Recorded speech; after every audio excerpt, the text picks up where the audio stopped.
Most of us know The Witcher either via the PC game or via the Netflix series. The Witcher the board game was launched on Kickstarter in May of 2021 and it was a massive hit. Was the hype real for nothing, or was this the real hype? In short, yes, The Witcher Old World is good. But you want to know why and what are its weaknesses. So, let's go!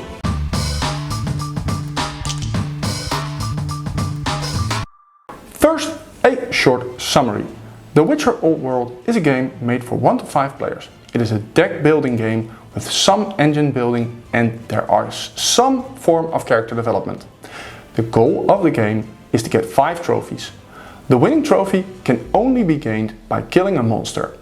A 1-player game should take you about 1.5 hours with some practice.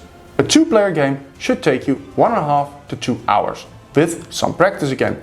And above that, you should start adding 45 minutes for every player.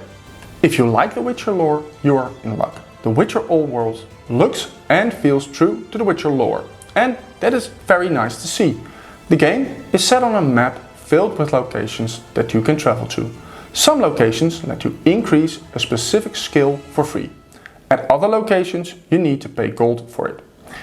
These skills let you increase your defense, the number of hits you can absorb before taking damage, combat, the number of cards you can pick up in a fight, alchemy, the number of potions that you can use in a fight, and your class specific skill. Once a skill reaches the highest level, you can meditate. If you do this and the trophy card for that skill hasn't already been picked up by another player, you get a trophy card of that skill and you are on your way to victory. And if all of your skills have passed 1 level, you go up 1 level. This lets you get some extra cards. In some locations you can play Witcher Dice Poker versus a local. You can also play Witcher Dice Poker with other Witchers. With Dice Poker you can get that sweet money that you need to level your skills. It is a shame, however, that there is no Gwent, but we understand why.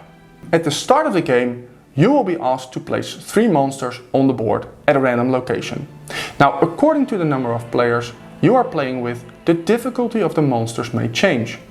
Movement is on the icons of the card. So with a forest card you can go to the nearest place with a forest location on it. You can also travel to a mountain location or a water location with this card, though you need to pay 2 cards or pay 1 gold and the card if that symbol doesn't match. During the game you can add cards to your deck. You want to add cards because they are not only your way to travel and damage monsters, but they are also your life pool. You also want to get rid of your basic cards because they don't help you very much in creating strong combos of cards. Ah, yes, combos. All cards have colors, and next to those colors they can have a flap or multiple flaps of another color. On these flaps there are usually icons printed that you can use if you combo them with the right color. Cards can let you deal damage, block damage, pick up an extra card or 1 less. But also pick up a card once you have discarded it. Using your cards the right way and building your deck is fantastic. The last thing I want to touch on is the location exploration. If you are in a location, you can choose to explore. You can explore the city or its surroundings. I haven't really found much difference between them, but they also place you in a dilemma. Some might even give you a quest and others give you a reward or a penalty. The story on the cards does drip over of lore, so that is certainly something to be excited about. Now on to the review. I've played it solo and it was fun. It was very good to learn the game and the basics of the mechanics. Some things are a bit different, like the monster setup and the way you play dice poker, but most of the game is still the same. I did find the winning mechanic very out of character. Win within 6 turns and you're a living legend, but take 12 turns or more and you're a novice. At this moment I don't see how you should be able to win this game within just 6 turns. But I'm a novice. Just say you win if you meet all conditions within 15 rounds or you lose. Nothing else. Now, when you open the box, you are instantly a winner. You can't lose this game. With 2 players or more, the game does get slower. The things that slow you down the most are exploration cards and combat.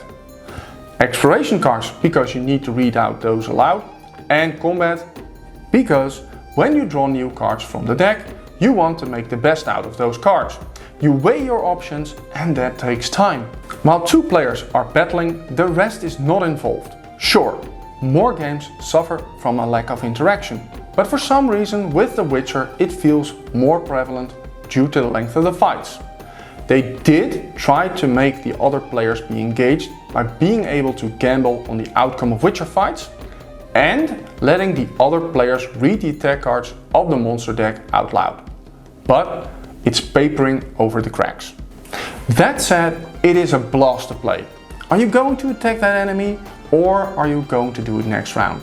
But if you do that, will the other player attack this enemy that is actually pretty weak? And you don't know what will be the next monster, but it will most certainly be a stronger enemy.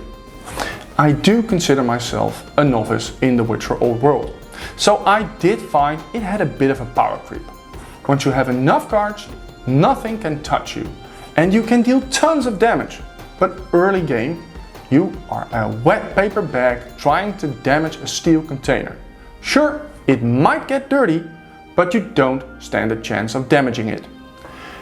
It's not broken, it's just not worth going for in my opinion. Something that I believe will haunt players after a couple of games are the class-specific skills. Some of them are useful, others are situational, and some are just redundant. This might lead players not wanting to play with those characters, and that is a shame. It's okay for Go on board to replace some of the skills via an FAQ. There are a lot of positive reviews out there, and many of them also say that you don't need to play this game with 5 players or more.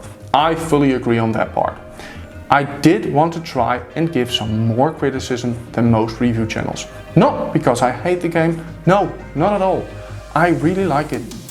But because sometimes we get swept away by the good stuff that we easily overlook the weaker parts. And if you are willing to buy the game in retail, you need to know as much as possible. A bit of a missed opportunity is that the monsters are statues.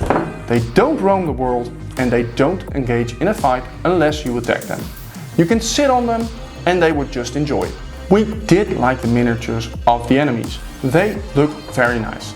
It's nice that they've made minis for all the different levels of enemies and not just the level 3s. If you want to see what I'm talking about, there will be a link right here at any moment where you can watch the unboxing video of us. We haven't played any of the expansions yet, but I'm sure we'll get to that soon. If we do, we'll put out a new video to let you know our opinion of The Witcher in the comments down below. That's it for today. Like, share or subscribe, and we'll see you in the next video.